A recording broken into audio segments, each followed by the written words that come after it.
Hey, badass business owners, welcome to another episode of the Local Small Business Coach Podcast, where each episode we work on getting you to $100,000 in take-home pay.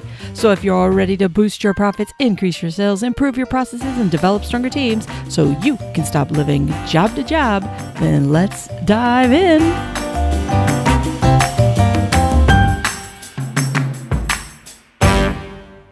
Hey, badass business owners. Welcome back to the Local Small Business Coach Podcast. Hey, this is Thursday, so that means we are going to talk about numbers, your business numbers, and I'm going to continue the theme that I started the other day, which has to do with processes. But before I do that, I got asked a great question from someone that I want to go ahead and cover really quick, and that has to do with cost of goods sold versus cost of services. For some of you, you have a service-based business and you don't necessarily have any kind of products, or there's no product costs, if you will, associated with that. So when you do your P&L, as you know, you've got your revenue up top, and then the first thing you take off to figure out your gross margin is you've got to take off your cost of goods sold. So that's going to be the parts and pieces that are tied to your doing that particular service. So if you install a water heater, you're going to have obviously the water heater and the parts to put that water heater together. Those are going to be costs of installing that water heater.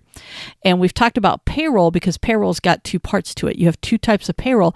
Payroll one is when it's directly involved in delivering that service. So for example, the labor hours for the installer to install it, that would be a cost of goods. So that would be in there. But the salesperson, the person who's answering the phones, that has nothing to do with installing that water heater. That's a sales function. That's on the backside. That piece would be under expenses to run the business. So one of the things that some of you guys have is you don't necessarily sell a product as much as you sell a service. It's 100% service-based. There are no products and stuff. So what goes under your COGS? Well, for some of you, you may not have any cost of goods. So sometimes it's COS, so cost of services. So sometimes you may not have anything under there because you don't necessarily have products. But if you do pay yourself and there is a payroll to it and you're the one that delivers it. So for example, as a coach, okay, so when I'm doing the coaching side, that's a service-based. I don't necessarily provide something other than my brain power and my knowledge and everything else. So, but there's two different things that I'm doing within the business, right? There's hours that I spend on actual coaching. So that's part of the service that I offer. So there would be, if I paid myself on a payroll standpoint, for example, then that would be under cost of goods sold. So that would be part of that COS, cost of services. It would be there. But since most of my time is spent behind the scenes working on other stuff, that would be more on the expense sides of running the business, which is under the operational expenses. So for some of you, you can, but you don't pay for some of you, you don't pay yourself that way. You just take your net income and then you kind of keep that, in which case you may not put it up in that line. Now, can you break it out? Absolutely. So if you want a true number, you could say these are the hours that I dedicate to doing that, and this is the payroll that I pay myself for that. But most of you don't do it that way because you don't pay yourself actually on an actual payroll. Now, for example, if part of what you deliver is something that has paper attached to it. Let's say you give them a binder or you give them a book or you print something up. You could put that under those costs of services because part of that service is you're delivering that piece of that item to them, in which case that would be part of the cost of goods. Because if every single customer, let's just say someone signs up for and I'm not saying this right, it was way better in my head, but let's just say that every client that you sit down with as part of their consultation, if you will, they get a binder. And then in this binder, they're going to keep notes of all of your sessions and your meetings. Well, that would be one of the costs that would be on that line because that's not a business expense per se, as much as it is part of the service that you provide as you give them this book, in which case you could pull that out and put it under there. The reason that I think that this becomes so confusing to so many folks is you kind of feel like you want to have more in that information because it just seems weird to have a gross margin that's really high, like 80%, 90%, or even 100%. But that's okay. The best rule of thumb is to look at it this way. When you're determining your costs, what you want to do is just ask yourself this simple question. would I incur this expense if I did not make the sale today? If I didn't make the sale, would I even have this expense? And that's the best way to look at it. If it only pops up because you made the sale, then it is part of you doing that sale. So in the end, a couple things that might be under there. For example, we've talked about materials that you're going to use.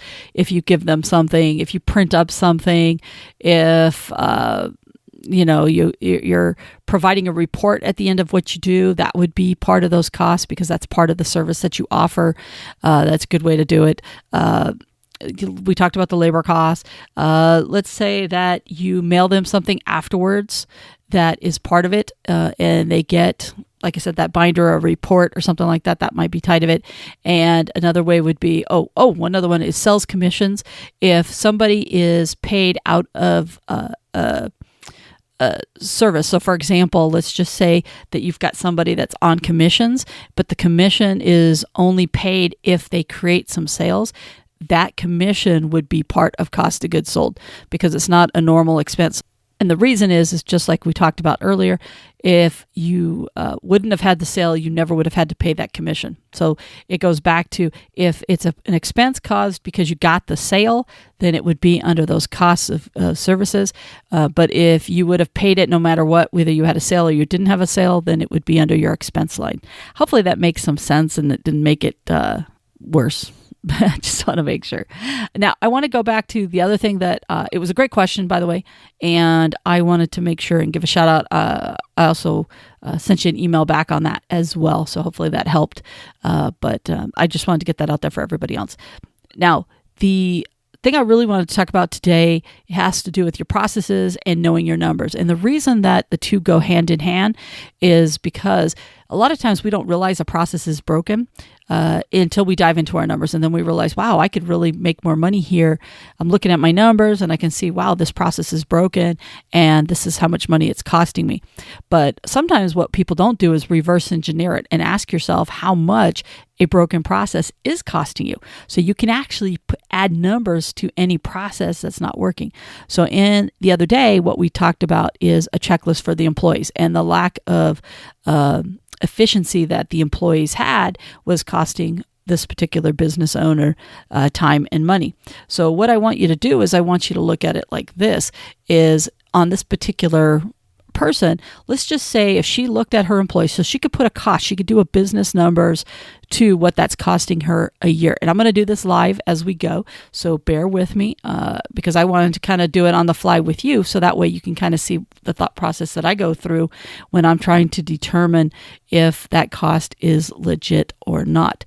So what we're going to do is, let's just say that when she looks at it and asks herself, her employees are taking up, are not as efficient as they should be, right?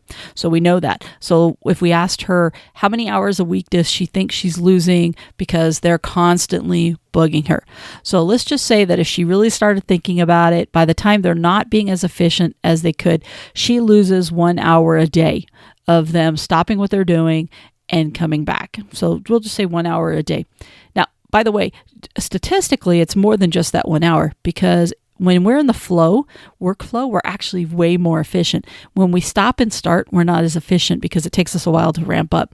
So more than likely, even though they're bugging her for an extra hour a day by stopping and starting, it's probably costing her productivity of really 2 hours a day, because they're having to think about it. How many times do they, most people will spend 10, 15 minutes trying to figure out what next before they even ask. So there's 10, 15 minutes on the backside before they even come to her to ask the question. And then when they get going, they're going to come back and they're going to mumble under their breath and they're going to, okay. And then they're going to slowly ramp up, and that's going to cost them time. So if they're doing this multiple times through the day, you can see why that can add up. So what we're going to do is we're going to say 2 hours a day. Now let's just say the same employees are working 5 days a week for her, in which case that's 10 hours an employee that is time wasted because they're either ramping up, ramping down, or stopping and asking her questions.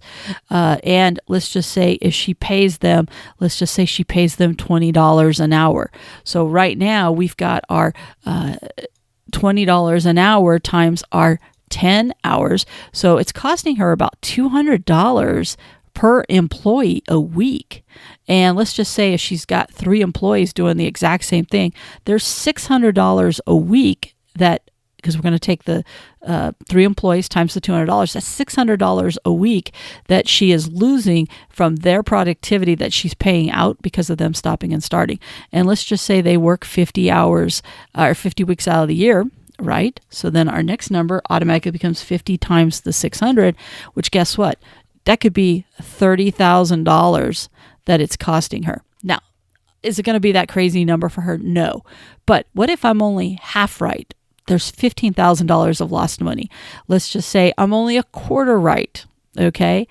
And now we're down to $7,000 a year. Can you see how that you can put numbers to this?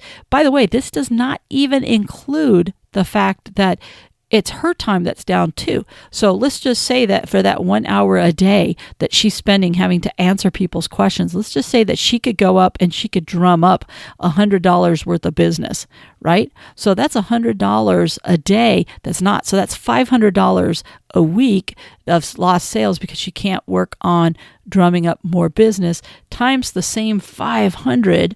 Let's see, so $500 times 50 weeks. So that's $25,000 worth of business. And more than likely, it's more than that, by the way, because her typical job is more than $100. So that's $25,000 possible profit, because let's just say the job is $500 and the profit's $100, whatever.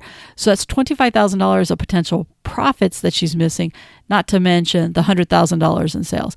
Can you see how that all adds up? And this is where numbers become really important to you, because you can take almost every broken process that you have and assign some sort of numbers to it. So for example, we'll just jump onto another one really quick. Let's just say you are inefficient on your returning phone calls. And let's just say you miss one job a week. Let's just say, and by the way, for most of you, it's more than one job a week, but let's just take one job that you lose. I want you to put pen to paper, and here's why. Let's just say a typical job for you is that $500, right? And you lose one a week. Once again, we go back to that same $500 job times that same 50 weeks out of the year. That's $25,000 in sales that you're costing yourself by missing just one potential customer a week. And for most of you, you're probably missing more than that.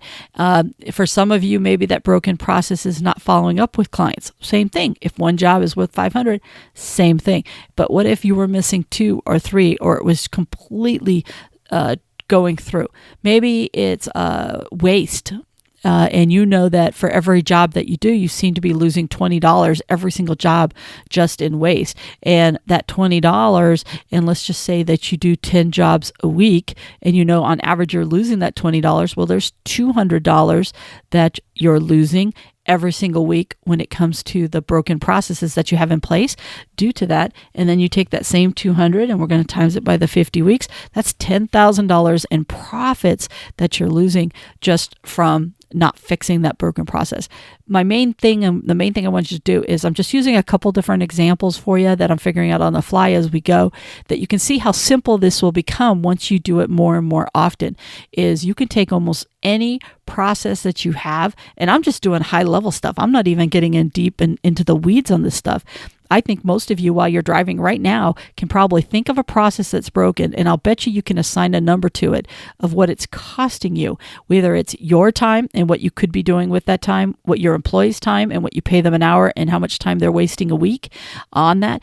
You could take a process of not getting back to a client, what's the loss of one sale, and the profitability of one sale.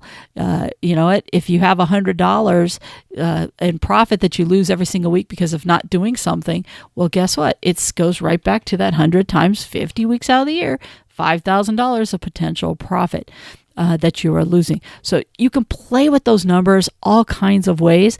And when you do a deep dive, you can get more specific on what those numbers are.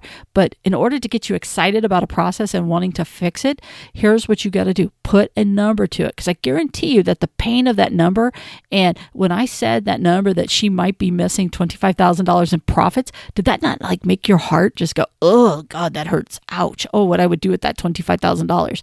If I was to offer you and stand in front of you and say, here's $20,000, let's just say $10,000. If I was to stand in front of you and say, hey, I want to give you $10,000, would you want to take it, or would you snatch that thing so fast out of my hand?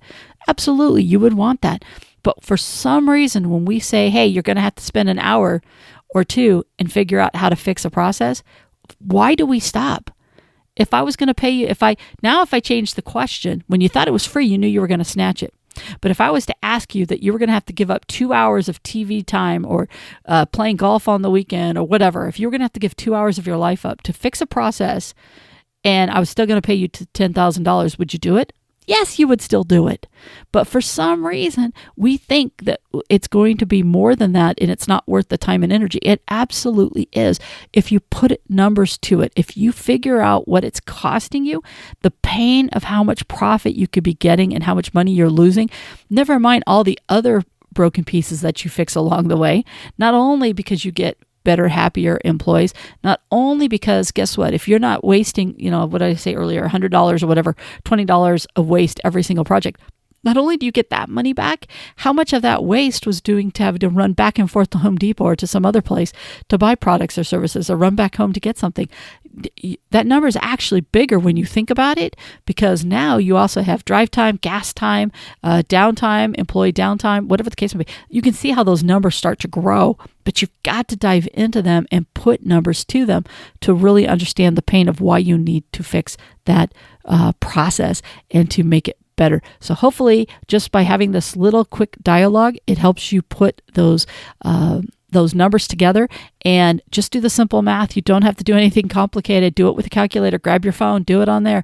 Everything I used right now when I was doing it with you, honest to God, was the little calculator on my computer.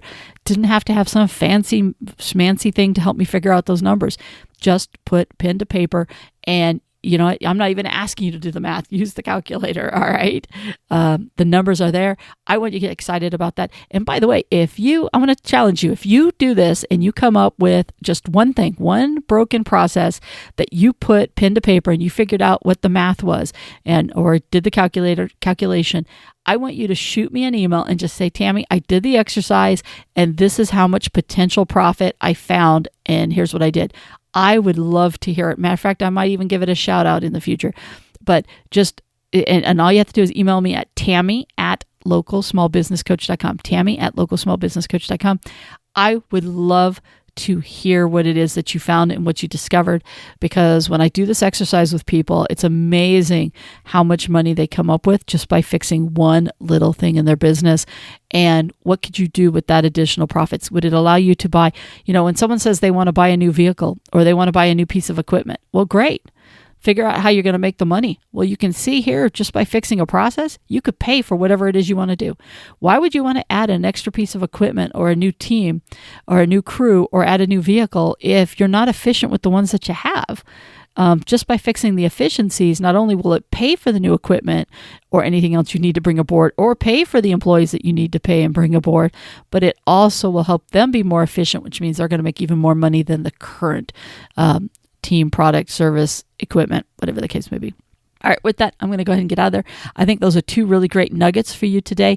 So we talked about cost of services, that if it's directly related to the sale, then yes, it would be under that cost of goods section. It would just be cost of services. If you're going to incur it no matter what, then it just goes under the other line for your expenses. But that was really important. Great question there. But not more importantly, they're both really important.